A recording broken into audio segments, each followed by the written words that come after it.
फकीर रास्ते से जा रहा था तो एक बाजार से गुजर हुआ तो एक हलवाई मियाँ वो दूध गर्म कर रहा था। तो फकीर को देखा तो हलवाई ने कहा कि बाबा इधर आ जाओ। तो बाबा आया, सलाम किया, बोला बाबा बैठो, कड़ाके की ठंड है, सर्दी है, दूध पी लो। एक गिलास भरकर ये फकीर को दूध दिया। वो फकीर दूध पिया, अल्हम्दुलिल्लाह पढ़ा, उस दुकानदार को दुआ देकर आगे बढ़ा। एक औरत एक मर्द रोड के किनारे अपने घर के बाहर बैठे हुए थे और टिप टिप टिप टिप ऐसी बारिश हो रही थी। तो रास्ते में कीचड़ था। ये फकीर बाबा चल रहे थे ना, तो चप्पल की कुछ छींटें जो है कीचड़ की, वो जो औरत थी उसके चेहरे पे पड़ी, कुछ छींटें पड़ी। अब ये नौजवान था, देखा कि मेरी महबूबा के चेहरे पे कीचड़ पड़ गया, इसे गुस्सा आया। ये फकीर है और इसे चलने का ढंग नहीं है। उठा, अपनी जगह से पकड़ा, कॉलर मारा, तमाचा खटा। बोला फकीर बने फिरते हो, चलने की तमीज नहीं। ये फकीर बोला कि वाह मौला, क्या तेरी शान है, कहीं दूध पिलाता है, कहीं थप्पड़ खिलाता है, कहीं, अरे बोलो भाई, कहीं दूध पिलाता है, कहीं थप्पड़ खिलाता है। फकीर आगे बढ़ा। ये मर्द और औरत, महबूब और महबूबा, ये दोनों अपनी जगह से उठे। ये औरत अंदर गई और दूसरे मंजिले पर चढ़ने लगी। पैर फिसला, गिर गई, गिरी और कुर्बान जाओ। वो शौहर दौड़ कर आया उठाने के लिए, वो भी गिरा और गिरा, देखा कि खत्म, देखा दोनों खत्म। या अल्लाह, अब लोग परेशान हो गए, कहो फकीर को मारा, फकीर को मारा, फकीर ने बद्दुआ कर दी इसलिए दोनों मर गए। पकड़ो फकीर को। कहाँ? बगदाद की गलियों में घूमना, फकीर मिल गया, पकड़ के लाया। बोला कि आप फकीर बने फिरते हो, लेकिन आप लोगों को बद्दुआएं करते हो, ये इसकी जान चली गई। और कुर्बान जाइए। फकीर ने कहा कि ना, कसम ले लो मुझसे, मैंने बद्दुआ नहीं करी। बोला नहीं, आपको मारा इसलिए वो मरा है। तो फकीर ने कहा कि जब तुम लोग बजीद हो तब सुन लो। दरअसल बात ये है कि उसकी महबूबा के ऊपर में कुछ कीचड़ के छींटें पड़ गई। उसके आशिक को, उसके महबूब को गुस्सा आया, मुझे मारा। उसके दोस्त को गुस्सा आया, मुझे मारा। और मेरे दोस्त को गुस्सा आया, मेरे दोस्त ने उसे मारा। हाय हाय हाय। और मेरे नौजवानों, मेरे बच्चों, अल्लाह से दोस्ती करना सीखो, अल्लाह से दोस्ती बनाओ, अल्लाह से लो लगाओ। कसम खुदा की, अल्लाह से अगर लो लगा लोगे, अल्लाह से अगर दोस्ती कर लोगे, तुम कभी अकेला महसूस नहीं करोगे।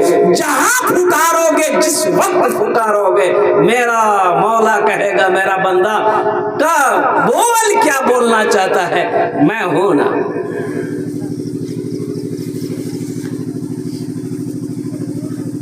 वक़ाल रब्बुकुम उदऊनी अस्तजिब लकुम।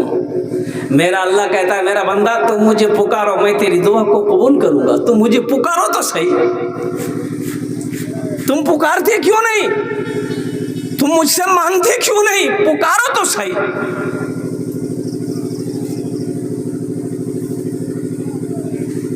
आज 4 तारीख है। क्या तारीख है? 5 हो गई। 5 तारीख, मिस्टेक भाग लो जी। 5, 6, 7 तारीख को क्या है? बकरीद है, ईद उल अज़हा है, ईद है। अल्हम्दुलिल्लाह, ईद है, खुशियों का दिन है, खुशी का दिन है। और कुर्बान जाओ, बकरीद है। हमारे बच्चे लोग तैयारी किए कि नहीं किए पता नहीं, अरे नमाजों पढ़ना है उस दिन की नहीं, खाली गोश्ते खाना है, गोश्त का खैरियत नहीं है उस दिन। कितना आदमी तो टेबलेट खरीद के रखता है, हाजमा का टेबलेट। आप इधर रखता कि नहीं रखता? कलकत्ता में तो रखता है मेरा लोग। कितना नौजवान हाजमे की टेबलेट रखता है। ए बाप, ले गोश्त दे गोश्त।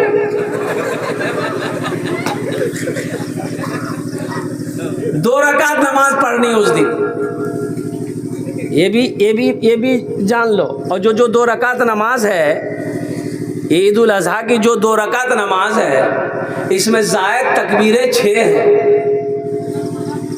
हमारा 90% नौजवान नहीं जानता है कि ये जो जायद 6 तकबीरें हैं, कब हाथ उठा के बहाना है और कब कै बार छोड़ना है फिर बहाना है, इसको पता नहीं।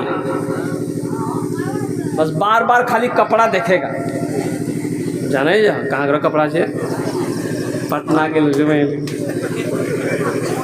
1100 टका मीटर है। अरे 1100 टका मीटर वाला कपड़ा पहना है, ईद की नमाज पढ़ने जाना है, तो तरीक़ा मालूम है? ईद की नमाज का तरीक़ा मालूम है कि नहीं है? कि कब बहनना है, सना पढ़ना है, फिर कब हाथ कै मरतबा छोड़ना है, और फिर कै मरतबा छोड़ने के बाद बहनना है, ये पता करना होगा ना। अरे भाई जानना होगा ना। कब जानोगे? बोलो वहीं जान लेंगे। तो वहाँ कैसे जानोगे? वहाँ तो अब बगल वाला देखेगा, उठे लो भैया।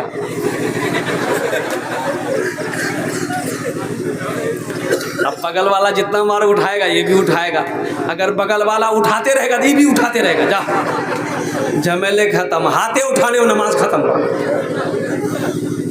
ओ मेरे बच्चों, मेरे नौजवानों, अपने इमाम साहब से सीखना, अपने हाफिज साहब से सीखना, अपने आलिम साहब से सीखना, अपने कारी साहब से सीखना। आहा, इमाम साहब, अल्लाह अल्लाह अल्लाह अल्लाह वाले, अल्हम्दुलिल्लाह। और एक बात याद रखो, जो मस्जिद का इमाम होता है, कुर्बान जाओ, वो सिर्फ मस्जिद का इमाम नहीं है, बल्कि ये मस्जिद का सरदार, मोहल्ले का सरदार है। इनका बहुत बड़ा मकाम है, बड़ा ऊंचा बुलंद मकाम है कसम खुदा के इमाम का। तुम नमाज पढ़ते हो, तुम्हारी नमाज की सारी जिम्मेदारी इनके कंधों पर है, इसलिए इसकी कदर करो, इसकी कदर होनी चाहिए। लेकिन अफसोस का मकाम है कि आज हमारे इमामों की जो तनख्वाह है, ये रोला देने वाली तनख्वाह है। आज हमारे मस्जिदों के जो इमाम है, मुअज्जिन है, अब मुअज्जिन का तो मत ये पूछिए, बेचारा वो तो गया गुजरा आदमी है, कुर्बान जाइए, उनकी तो कोई कीमत नहीं। इमाम की कीमत लोग नहीं लगाते हैं, तो मुअज्जिन की कीमत क्या लगाएंगे लोग?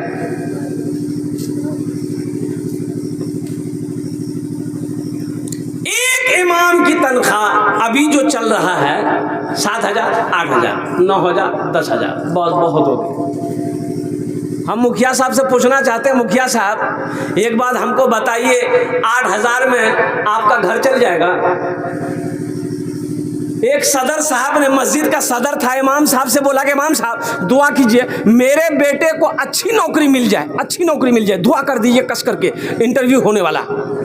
इमाम साहब बोला ठीक है, दुआ कर देंगे। असर में, असर की नमाज ख़त्म हुई, इमाम साहब ने हाथ फैलाया कि या अल्लाह, मेरे सदर साहब के बेटे की नौकरी लगने वाली है, ऐसी नौकरी लगा दे कि जितनी तनख्वाह मेरी है उतनी तनख्वाह उसको भी मिले। सदर साहब वही गर्म हो गया। क्या आपका दिमाग खराब हो गया है? 8,000 में क्या होगा? आपका नहीं होगा, इमाम साहब का हो जाएगा। इसकी बीवी नहीं है, इसका बच्चा नहीं है, इसके रिश्तेदार नहीं है, इनके शौक नहीं है, इनके जज्बा नहीं है, इनकी ज़रूरियात नहीं है। कुर्बान जाओ, जो अपने लिए पसंद करो वही दूसरों के लिए पसंद करो। ये इमामुल अंबिया जनाब मोहम्मदुर रसूलुल्लाह सल्लल्लाहु अलैहि वसल्लम की हदीस है, जो अपने लिए पसंद करो वही दूसरों के लिए पसंद करो। हमारे ख्याल से एक इमाम की तनख्वाह अभी के हालात में कम से कम 25 से 30,000 होना चाहिए। भाई मोहल्ले के अंदर में 50 घर मान गए, 50 घर है, 50 घर है, 500 रुपया महीना अगर हर घर से मिलेगा, 25,000 हुआ कि नहीं हुआ? अब ये 500 रुपया अगर आप दे देंगे तो क्या आप गरीब हो जाएंगे? जिस मस्जिद का इमाम, जिस मोहल्ले का इमाम खुशहाल हो रहेगा, अल्लाह उस बस्ती के अंदर में खुशहाली पैदा फरमाएगा। जो इमाम खुश रहेगा अल्लाह उस बस्ती के अंदर वो खुशहाली पैदा फरमाएगा। इमाम रोएगा मोहल्ले में खुशहाली पैदा हो नहीं सकती। ये वारिस अंबिया है, इसलिए इसकी कद्र होनी चाहिए। अल्हम्दुलिल्लाह सुम्मा अल्हम्दुलिल्लाह। एक फ़िरका है बोहरा, और मेमन भी कहते हैं, उसे बोहरा भी कहते हैं। यहाँ तो नहीं देखने को मिलेगा, कलकत्ता ये बड़े बड़े शहरों में वो मेमन है, बोहरा। वो कुर्बान जाइए, उसके जो इमाम होता है ना, वो 4 चक्का में आता है नमाज़ पढ़ाने के लिए। कै चक्का में? हाँ, एसी रूम में रहता है उसका इमाम। हम लोगों का इमाम अगर मोटरसाइकिल अगर चला लिया तो चाय की दुकान में बैठ के बोलेगा, देखते हो इमाम कितना उड़ रहा, देख लो कितना स्पीड से मोटरसाइकिल चला रही। इमाम को उड़ना बंद कर देगा।